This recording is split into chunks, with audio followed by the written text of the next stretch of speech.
From $20 hot dogs to secret hotel charges, these are the shocking secrets Vegas doesn't want you to know. Resort fees. This is the one that stings before you even get to your hotel room. You found a great deal online, a $49 room in the heart of the Strip.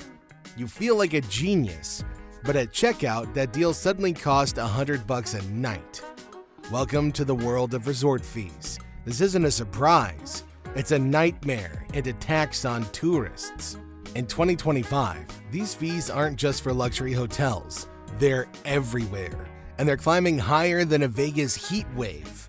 They claim to cover things like Wi-Fi, the fitness center, or local phone calls, services you would expect to be included in your room price.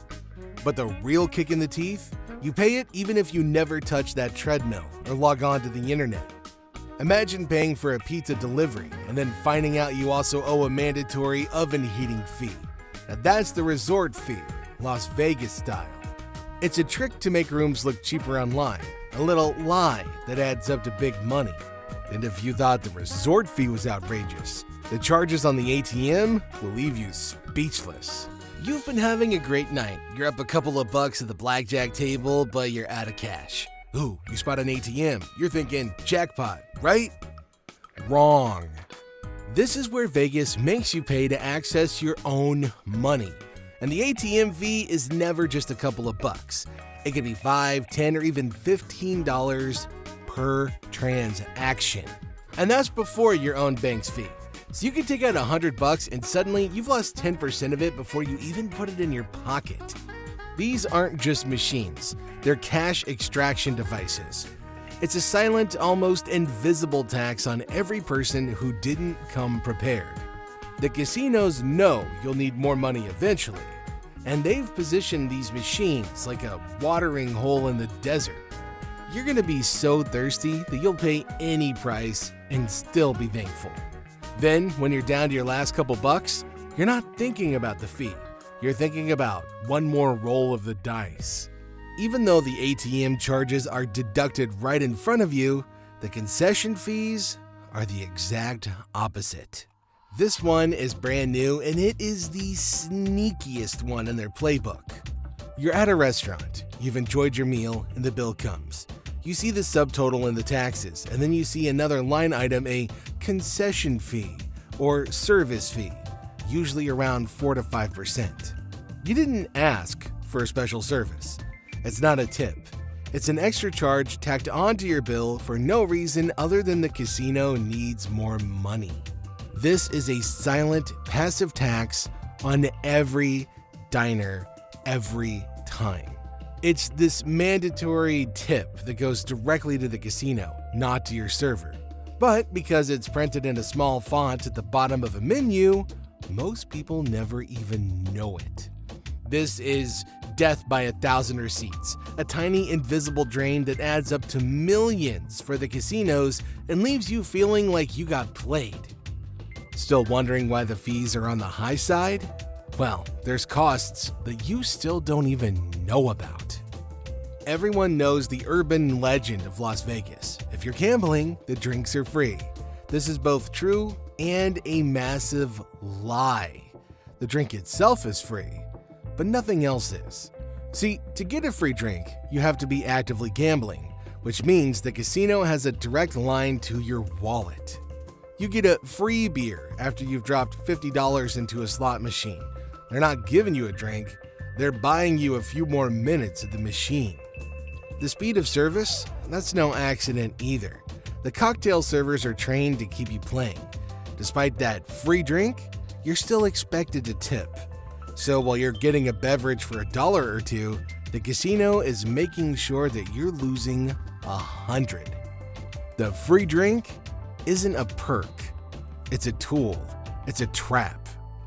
And even though you lose money by the minute, keeping Las Vegas alive comes with a pretty hefty price tag. I'm talking about the environmental crisis you can't see. Now this is a secret that doesn't just affect your wallet, it affects the entire region.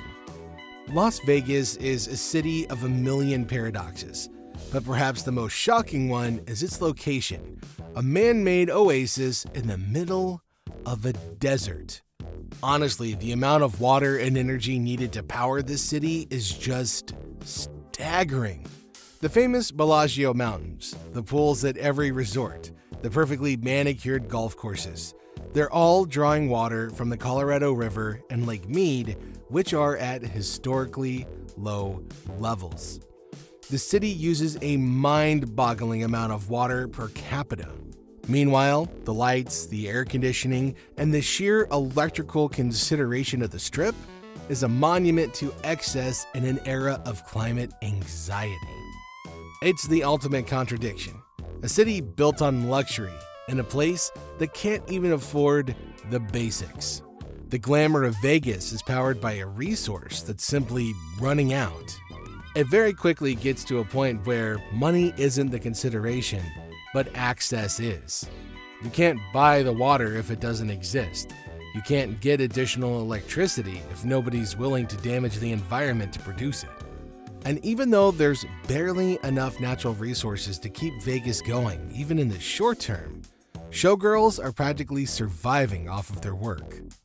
The show Vegas is a symbol of Las Vegas's grace, glamour, and beauty. But the reality behind the feathers and sequins is often a grueling life of physical and emotional strain. The work is physically demanding, with long hours, rehearsals, and multiple shows a night, often for far less pay than most people assume or realize. The dancers are artists, but to the casino, they're just another part of the machine, a component in the business of selling fantasy.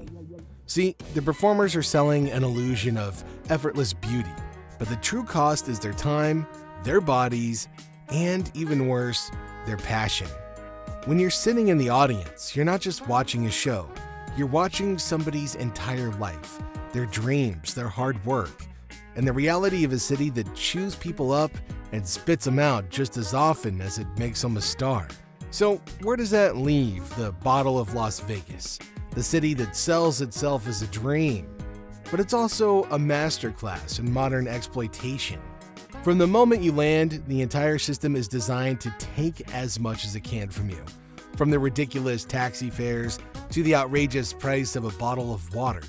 But the deeper truth behind it all isn't just about money, it's about the erosion of faith. People came here believing in a dream, the possibility of a win, a life-changing experience. But for many, the reality becomes a series of small, frustrating defeats. A $20 hot dog, a $37 martini, and a $50 resort fee. The dream, it's not dead. It's just been commodified, priced, and sold in a way that feels a lot less like a gamble and a lot more like a guaranteed loss. This is Las Vegas in 2025. Still a playground for the rich, still a fantasy for the masses, but for those who know the secrets, it's a place where the illusion of paradise hides a shocking, brutal truth. Sure, you can still have a good time here, but you've got to know the game. And the game? It's rigged. The house always wins. Even knowing all of this, would